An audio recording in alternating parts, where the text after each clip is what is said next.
What's up, everybody? Welcome back to Taste Like Music. Jason and Joe here. Today, looking at a record submitted to us by one of our patrons on Discord, part of our former Album of the Week series, which is now kind of an as we get to them kind of thing. Today, we're talking about Paul Kelly and the Colored Girls slash The Messengers, Australian band. This record's from 1987. It's called Under the Sun. This was their second record as a band.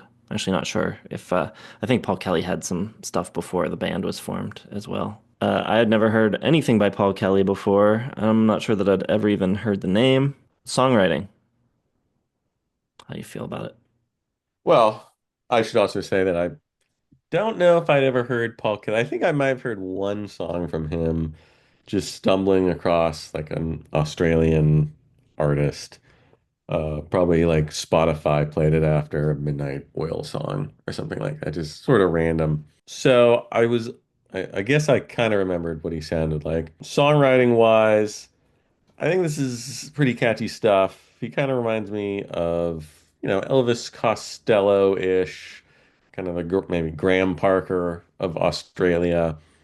A little pub-esque rock, um, but pretty radio friendly. You can hear some like Split Enz and Crowded House, maybe a little power pop in there. There's a dollop of like country rock every once in a while.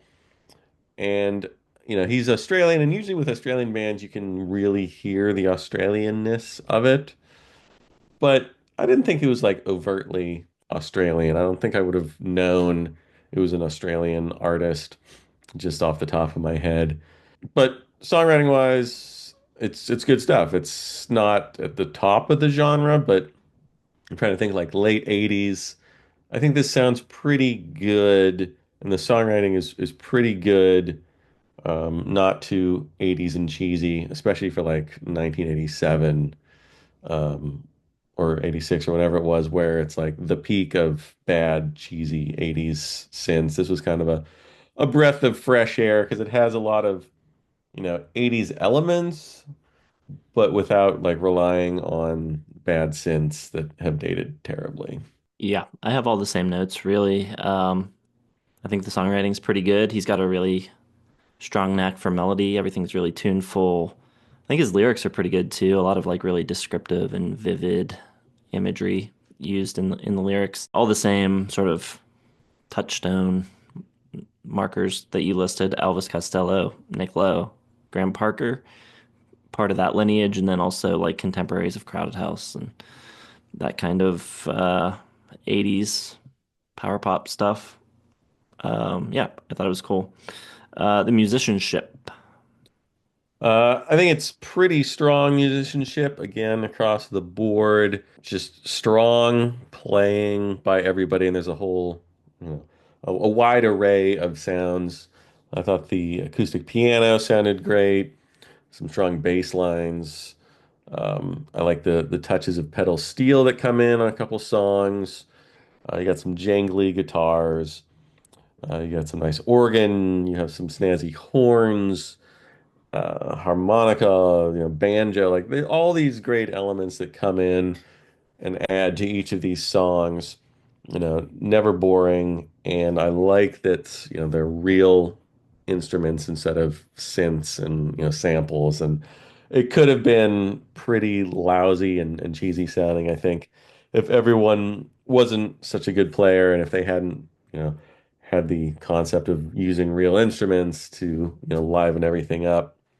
Maybe, I don't know, maybe Australia was just like 10 years behind the times and they were like, well, we're just gonna have to use real players and real instruments. We can't afford synths or whatever it was in Australia at the time. But I think the playing is great.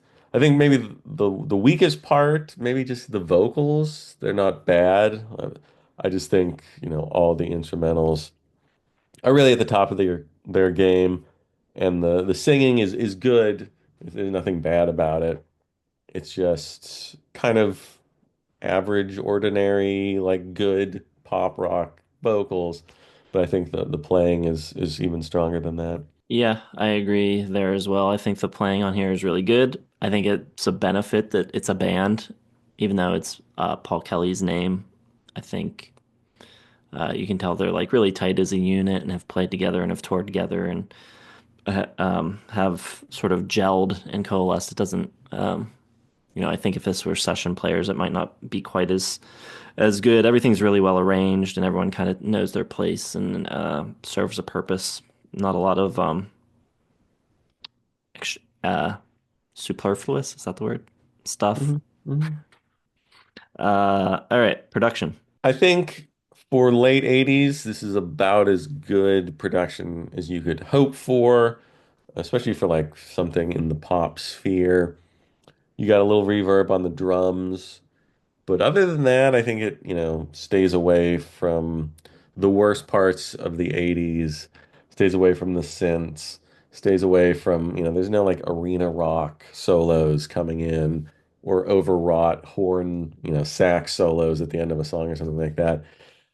It's pretty tasteful stuff, and it sounds pretty darn good for the late 80s. Yeah, but it's a big asterisk. I think it sounds pretty thin and flat. It's the worst thing about the record for me. I don't love the way the drums and the bass sound, especially.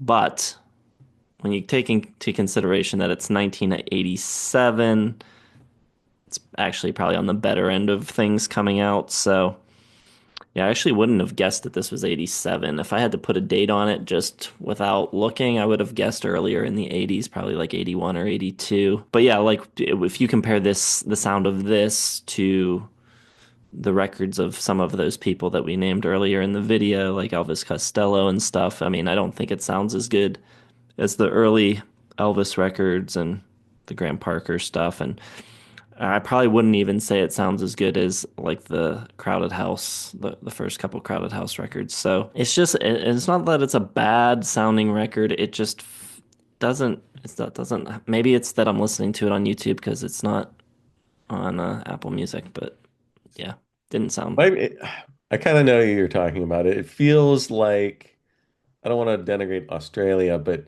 like it feels like it maybe didn't have like the full like power of a major studio behind it or something. There's just like some things like comparison to Crowded House, which sounds richer and fuller.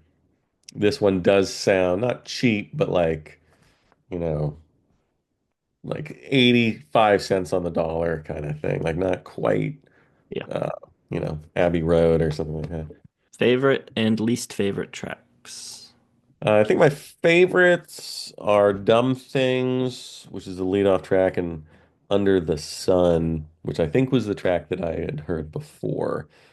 Just real good melodies, good lyrics, just a good sound. Worst song, I don't think there's really a worst song on here. I don't remember a thing, possibly would be um, the one that just is the worst song, just because I don't think it does anything quite as well as other songs on the album. Favorite for me is Big Heart. I think that song is really, really catchy. It's got a cool pedal steel solo in it too from Lucky Oceans, who played pedal steel in Asleep at the Wheel. I think that song just has a terrific chorus melody. And I agree, worst is I don't remember a thing. I just think it feels a little, I don't know, sing-songy, nursery rhymey. The melody's not the most interesting on that one. Score. I'm in a solid mid 4 stars for this one. I think it's pretty darn good. I am at 3.5, I think. It's a rock solid 3.5. I think it's a good, enjoyable record. I don't think I'd really go back to it very often, given the plethora of other similar records that I think are just a little bit better. So yeah, it's good. It's struggling to get to great for me, so 3.5. Yeah, I mean, I wouldn't call it great, but I think I'd listen to this again, and I'm actually kind of interested to check out what else he's done. I guess he's pretty big in Australia, so I'd like to check out more of his catalog to see where he came from and what he evolves into. All right. Well, there you have it. If you know this record or if you go and check it out after seeing this video, drop us a line in the comments. Let us know what you think of it. Hit the like button, subscribe, And then check out all of the links in the video description. We recently launched a record label, so we got a record for sale, tastelikerecords.com. We have a Patreon if you want to join the community over there, talk to people on our Discord. A good way to find out about a lot of music, new and old.